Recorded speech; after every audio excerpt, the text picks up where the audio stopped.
Hello, and we're back. Another week in casual gaming news Friday. Very light news week, not a lot at all. So this should be pretty quick.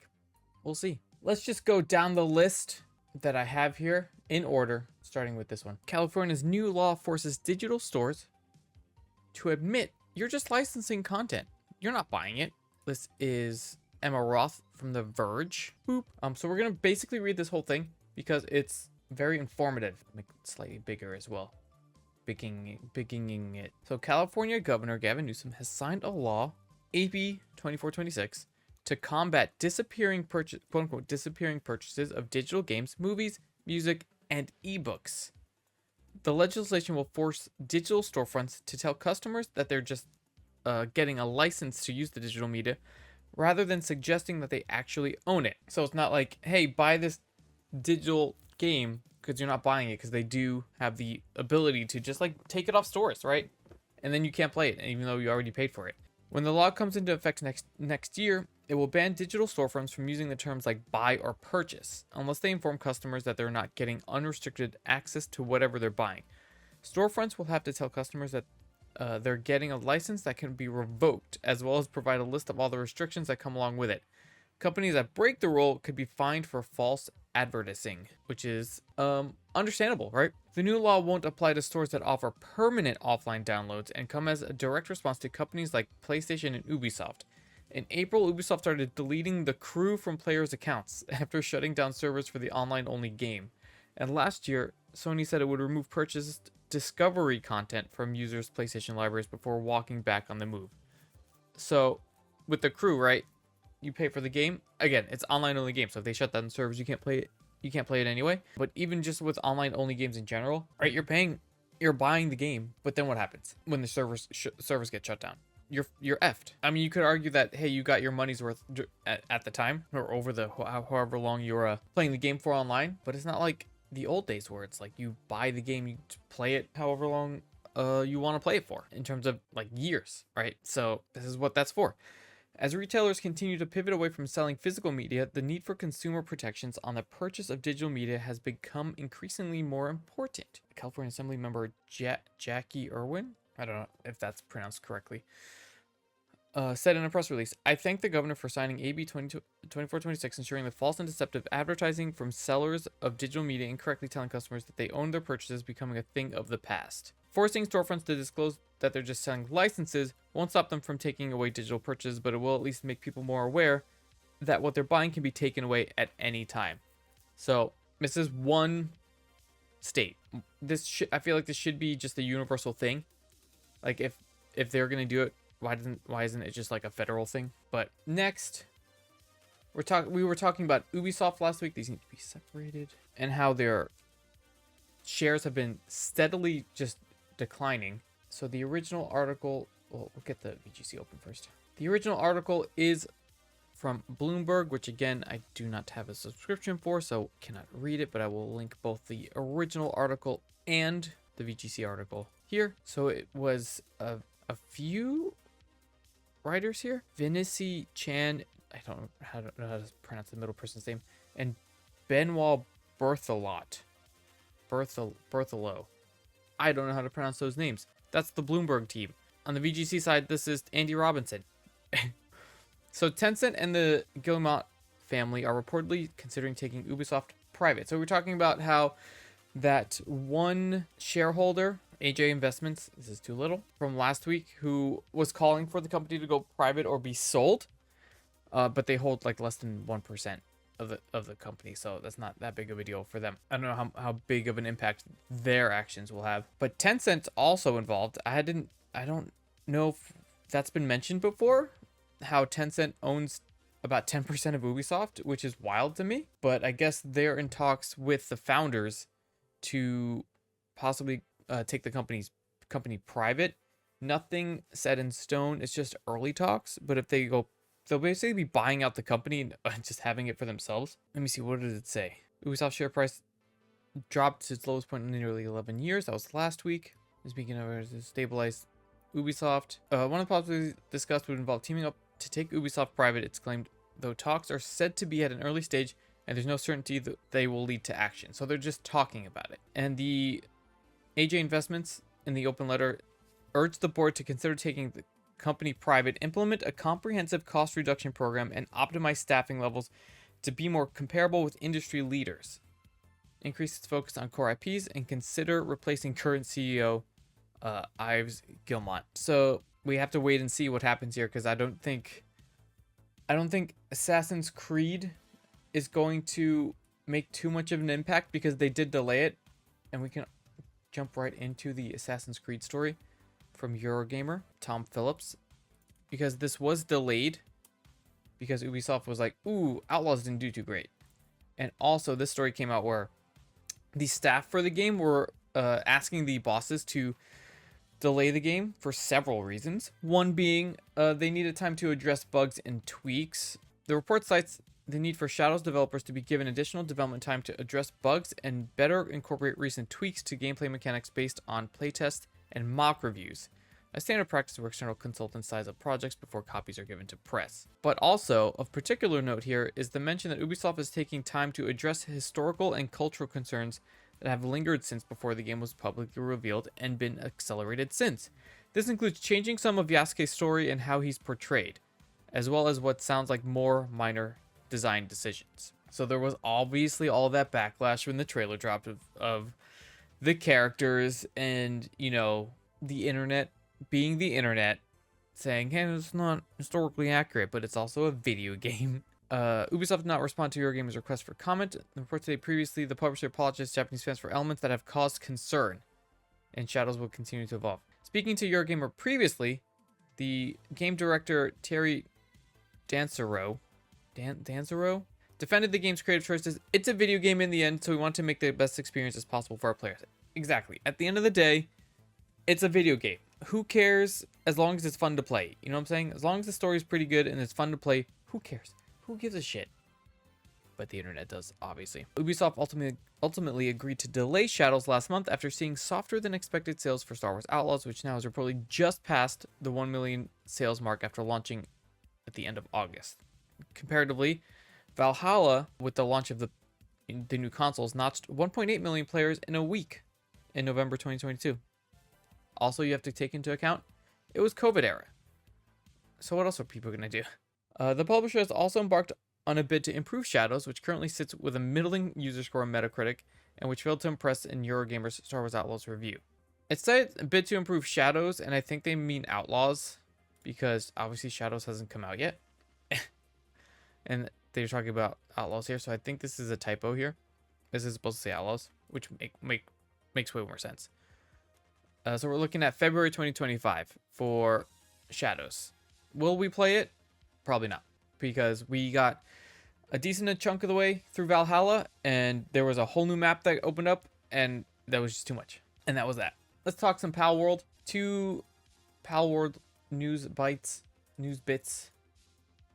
First is the Krafton, the owner of PUBG, which also coincidentally owns Hi-Fi Rush now, right?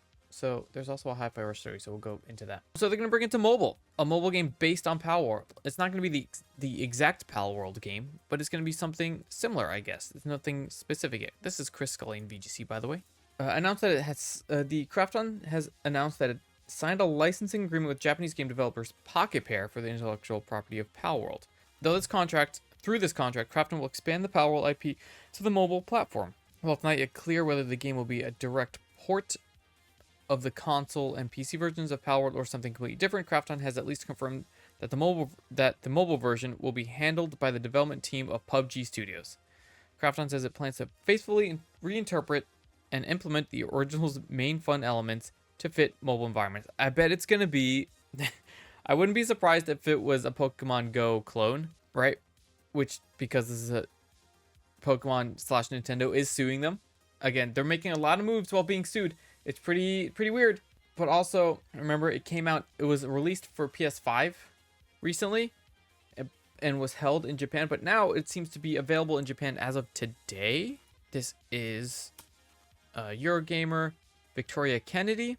It's now available in Japan on PlayStation 5. This is today. Pocket Bear's Monster Catching Value debuted across 68 countries.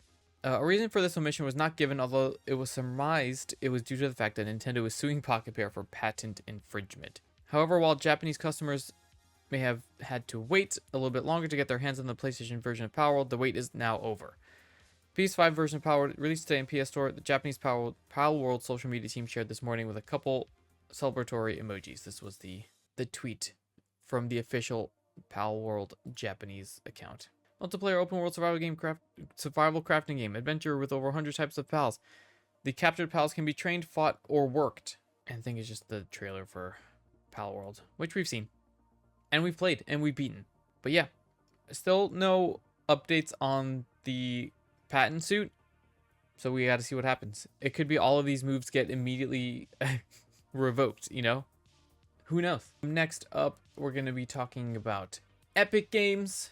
This is, again, Eurogamer Tom Phillips, where there was a stage presentation, Unreal Fest, where the founder was talking about the company being quote-unquote financially sound after last year laying off around 900 employees, confirmed 830 job cuts last year, and almost exactly a year ago, right? It was the last time. So speaking last night during a stage presentation at Unreal Fest, Sweeney briefly acknowledged the job losses as the show opened, before going on to mention last year's high watermark of engagement with the hugely lucrative Fortnite. Huh? I don't know what that game is. That featured a massively successful throwback OG season. He said, last year's Unreal Fest began with some sad news. The company had to get its finances in order, and we just had some major layoffs. We spent the last year rebuilding and also really executing solidly on all fronts. I'm happy to tell you now that the company's financially sound and that Fortnite and the Epic Games Store have hit new records in concurrency and success. Fortnite hit 110 million monthly active users last holiday, an all-time peak. It's worth noting that Fortnite players have dropped back down since then, and the launch of last year's new modes have had mixed success, though LEGO Fortnite in particular remains popular. Epic Games remains hugely busy with ongoing work across the ubiquitous Unreal Engine and the UEFN toolset for building and launching games in Fortnite, the growth of Epic Games Store, and fresh LEGO battles announced this week with Google and Samsung. I think this is about their apps. Yeah, they're trying to do something with their apps. I didn't read that whole story. I just skimmed through it, so I'm not 100% sure. And on the Epic Games Store, a new Launch Everywhere with Epic offer will trim Unreal Engine's existing royalty from 5 to 3.5% from January 2025 to incentivize launching on its storefront. This will apply to Unreal Engine games available on Epic's platform first, or at the time, other platforms such as Steam. So there's all that Unreal Engine stuff, like payments and things like that, or royalties. I forgot what it was exactly. All game development jargon. But yeah, they're now, hey, after laying off almost 1,000 people, hey, they're not financially sound. Who would have thunk? Who would have thunk? All right, wild. That's basically it for like the larger news. But we'll jump into, we skipped it. I said we were gonna do it, but we didn't. We're gonna jump back over to Krafton with the Hi-Fi Rush updates, specifically Hi-Fi Rush 2. The original article was gamesindustry.biz. This is an interview with Matt Proskit. This is a very long article. It's very long. It's like just question and answers, right? So we'll go through the VGC like dumbed down version of it for my smooth brain. This is Tom Ivan VGC. Tango wants Hi-Fi Rush 2 to be a more open world type of experience. Yes, someone did say Hi-Fi Rush for those in chat that said that. So recently acquired Hi-Fi Rush from Microsoft, right? So it's saying here that there was a build. Krafton head of corporate development Maria Park said Tango was working on a 6-month-old build of Hi-Fi Rush 2 when the companies first met, although the sequel is currently on hold until Microsoft has transferred all the related assets to its new owner. So apparently they were already working on a sequel before they were acquired, or I don't know if it was before even that they got shut down, but they said they want to make sure it surpasses the expectations of the existing fans, she said of the sequel. For instance, some of the feedback about Hi-Fi Rush was that some people felt it was just going through factories So now they want to give a more open world type of experience. I don't think it's going to be completely open world, but a more dynamic environment that you play in. Also having more advanced technology applied to the rhythm action so that it feels more synchronized.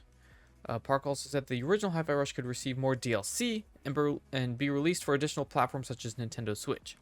That's what the team really wants. I think they want to work on Hi-Fi Rush DLC 2 because they are dedicated to ensuring that Hi-Fi Rush 2 upholds high standards of quality. They don't want to rush the sequel, but take the necessary time to refine the game and come up with different experience.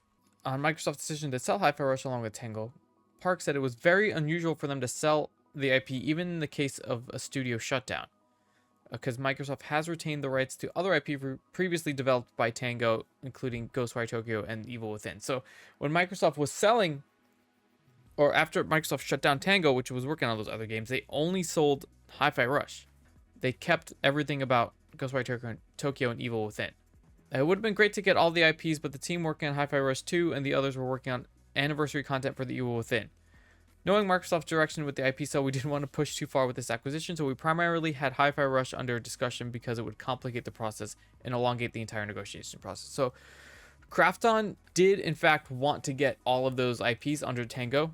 Started with Hi-Fi Rush and I guess didn't want to push their luck and didn't push too hard for the other ones. So they got everything for Hi-Fi Rush, and they're looking to push out DLC and a sequel as soon as possible, which is super exciting. Hi-Fi Rush was very well received. A lot of people's game of the year for last year, I think it was. I didn't play it, but we can play it at some point. Who knows? If there's a lull in games, which there never will be, maybe we'll jump into Hi-Fi Rush. Maybe like right before the second one comes out. That's the Hi-Fi Rush story. I read like 98% of it for those of you wanting to hear about it. Let's go with speaking of game updates. Speaking of game updates, let's go with the Starfield updates that have been released. So the new expansion, right? So the Shattered Space expansion has come out. This is Tom Ivan VGC. So there's also new updates to the game.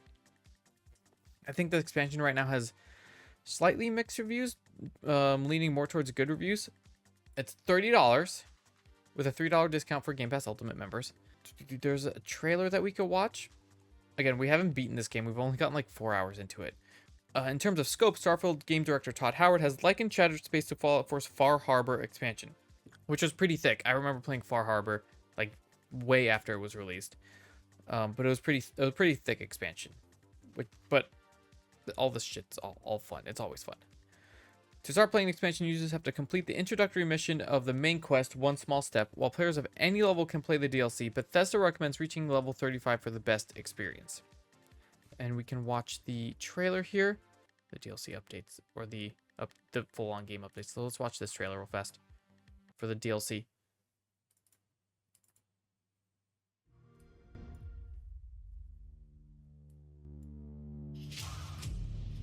In the beginning, the great serpent wrapped its tail around the whole universe. He watched over our families, guided us through tough times. I've been seeing a lot of screenshots coming out of this expansion lately. Everything looks very nice. To give us all the worlds of the seven Budge. systems. It's just a matter of time.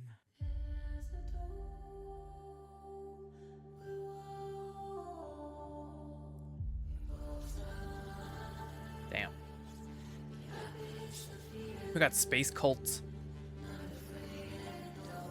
Space cults are never good. Look what happened in Dead Space.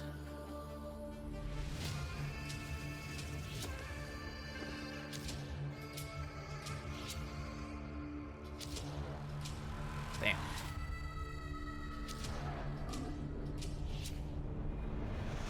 You're really here. Uh-oh.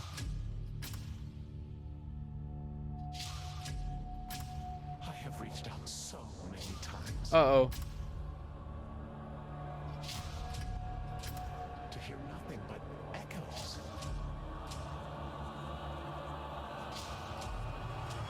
Do you truly serve his will?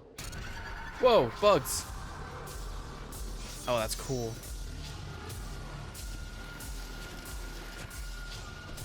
Jeez. We should really get back into this game.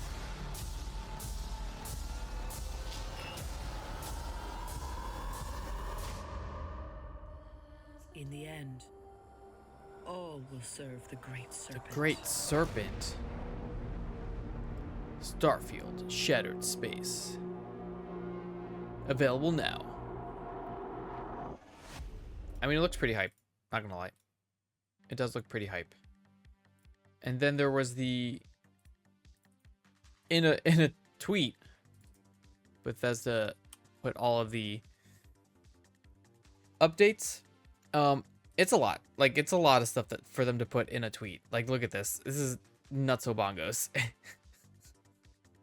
This is, why would you put this in a tweet? This is so nuts. But a lot of bug fixes, a lot of nerfs, buffs, UI stuff. You can read through it if you want. The link is in the chat. But it's a pretty significant. So this game, if we ever jump back into it, I mean, we will. It's going to be very, very different than when we first jumped in. Next up is From Software. A little bit of like a positive from a game developer slash publisher slash, you know, stuff. They're increasing their average salary of their workers by around 12%. That's wild. This is Chris Scullion, VGC. How awesome is that? Starting salaries for new graduates will also increase by 15%. The Japanese developer has stated that from April 2025, employees will get an average basic salary increase of around 11.8%. The starting monthly salary for new graduates will also be increased from $17.75 to $20.50 USD, an increase of just over 15%. That's wild. That's wild. At From Software, we strive to make games that convey emotion, create value, and inspire joy. A statement from the company. To this end, we are working towards stable income and rewarding work environment. Hold on, let me just restart this. Rewarding work environment where our employees can apply themselves to development. The increase is based in starting salaries. Why does that? In one implementation of this policy, we will continue to develop games with the hope of inspiring players and creating something of value. And just to shit on everyone else, right? Because other companies will have pretty good numbers in their games and their selling of games, and then still for some reason make job cuts, right? Whereas Elden Ring sells 25 million copies up until when they released the DLC, and then it looks like another 5 million in the first week of the DLC being released. So like 30-ish million copies since the game released until today, and they're increasing wages. It's just what a different world it is with some of these other developers that are like not from Japan. It's so insane. But it's a cool update. It's not something that we hear of like ever. It's usually closures and layoffs, right? So it's the shining light, and it's from Soft. So many people shitting on these types of games, but look how good they are for the industry in general, right? Awesome. And the last story, again, like I said, very light week. I mean, there's a ton of like smaller stories, but like nothing too major. We went through all the like the most important stuff, in my opinion. Lopez isn't here, but they released another trailer for the Like a Dragon show, and we're gonna watch it to end news, because they're also, let me just double check again, not really any chat pics in the Discord that I saw. The last one was Phasmo being released to consoles this month, which is pretty cool. If there's achievements, maybe we'll try to get those achievements. It'd also be weird playing the game with a controller. We might play that later. Who knows? But let's watch the latest trailer from the Like a Dragon show from Amazon.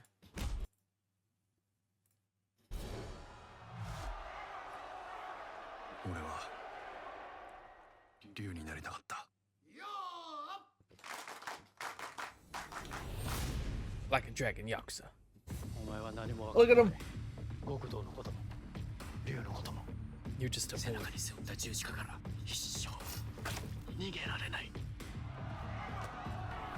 Oh. 1億どころか何億あんねん。青梅の100億盗んだ奴らがうちにいんのか。ビビってんなら一人で逃げな。あんたが親殺し中の。お前一人時間が止まってんじゃないのか。カズマ。はったりでもいいから戦争止めてこいや。ちょっと顔貸してもらえますか。影響が暴れられるのは最初だけ。そのうち原爆ボンボンで1億総玉砕だよ。お前知らねえんだよな、新宿の悪魔のことを。 The demon. Oh, damn. その悪魔の It's gonna be brutal. カムロ町 Oh, fudge. This looks so good. This music is also super hype. カズマが全部悪いんじゃカズマがヤクザになんかならなかった There's a lot of cuts. There's a lot of quick cuts though. 俺たち兄弟を裏切ったのはお前だろう。お前さんの理由も見せてくれんか。 Oh, damn. October 24th. It's gonna be pretty flipping exciting. I'm very excited for it because I will in fact watch it. Let me just go over here. Where is this one? All right. So that's gonna be fun when that comes out in a few weeks. But yeah, guys, we're already done. Look at that. News is done. Not a lot going on, so we didn't have to spend too much time on anything. We'll see if news picks up. Hopefully not, because these shorter ones are so much easier to edit. Again, short news week compared to the last time we did this when we had to cover 3 weeks worth of news in one go. This was only 1 week worth of news, and it was great. It was a great, nice, easy, chill time tonight. We'll definitely get this up pretty quickly. But that's gonna be it for this week's Casual Gaming News Friday. Make sure to check out the links in the chat. YouTube, Twitter, Discord, TikToks. Make sure to join the Discord to add whatever news that you think is worthy. Comment in the YouTube video to, you know, tell me how shit I am about news. Or to suggest more news and stuff like that. But again, we're done for this week. We're going to jump into some Star Wars for a couple hours. And see you guys next time.